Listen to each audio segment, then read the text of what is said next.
दोस्तों नमस्कार। कल रूम शब्द पे हमने चर्चा की थी। आज आर से ही एक शब्द रोप रस्सी, ये भी हमारी दिनचर्या का बहुत प्यारा सा शब्द है। रस्सी कई चीज़ों में हम उपयोग में लाते हैं, जैसे कपड़ा पसारने की रस्सी होती है, या रस्सी किसी लकड़ी के गट्ठर को बांधने में आती है, किसी और सामान को बांधने में रस्सी का उपयोग किया जाता है। तो रोप मतलब रस्सी। स्कीपिंग रोप भी होता है, जो कूदने वाली रस्सी होती है, उसको स्कीपिंग रोप भी कहते हैं। तो रस्सी के मूल अर्थ और रस्सी के कुछ आकर्षक जिससे पंक्तियाँ बनाई जा सकती है, आकर्षक अर्थ, वो दोनों अर्थों में हम रस्सी रोप से पंक्तियाँ बनाएंगे। और रस्सी यशोदा मैया भी जब कृष्ण भगवान अपने बाल रूप में शैतानी करते थे, नटखटपन दिखाते थे, तो यशोदा मैया उनको रस्सी से बांध दिया करती थी। तो ऐसे रस्सी के कई किस्से भी हैं और बड़ा दिलचस्प सा शब्द है। तो आइए रस्सी से उसके मूल अर्थ में एक सेंटेंस देखते हैं। We tied his feet together with rope. हमने, अब कोई बच्चा शैतानी कर रहा था तो उसके माँ पिताजी ने उसके हाथ को, उसके पैर को रस्सी से बांध दिया।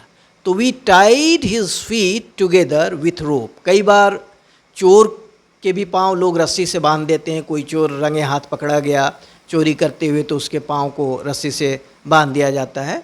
द किड्स, एक दूसरा सेंटेंस देखते हैं। The kids tied a rope to the tree and used it as a swing।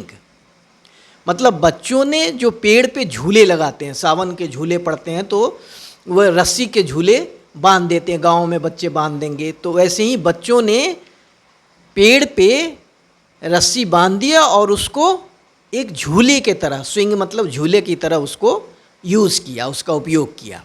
तो ऐसे भी हम रोप से सेंटेंस बना सकते हैं। तो दो सेंटेंस मैंने लिखे यहाँ पे। उसके मूल अर्थ में मैं एक बार फिर पढ़ देता हूँ। We tied his feet together with rope, और the kids tied of rope to the tree and used it as a swing. ये दोनों अर्थ आप समझ में आ गया। और ये तो मैंने अभी शुरू में चर्चा की थी। स्कीपिंग रोप मतलब जो फांदने वाली, कूदने वाली रस्सी होती है। इसके कई फ़ायदे भी हैं।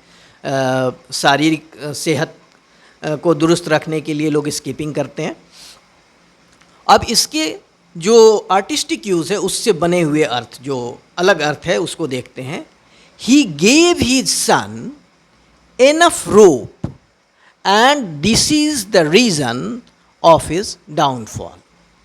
तो ये रोप यहाँ जो है वो अलाउ समबडी एनफ फ्रीडम के सेंस में है। कोई लाड़ प्यार में, दुलार में, बहुत स्नेह में किसी को बहुत ज़्यादा अपने बच्चे को अगर स्वतंत्रता दे दी जाती है तो उसके पांव लड़खड़ा जाते हैं, वो बिगड़ जाता है, दूसरी दिशा में चला जाता है। तो इसी सेंस से बना हुआ एक सेंटेंस है कि ही गेव हिज सन, उसके पिता ने अपने बेटे को एनफ रोप, इतनी स्वतंत्रता दे दी जो उसके क्या, पतन का, उसके पथभ्रष्ट होने का, उसके मतलब उसके विकास में बाधा बन गया, उसके पतन का कारण बन गया।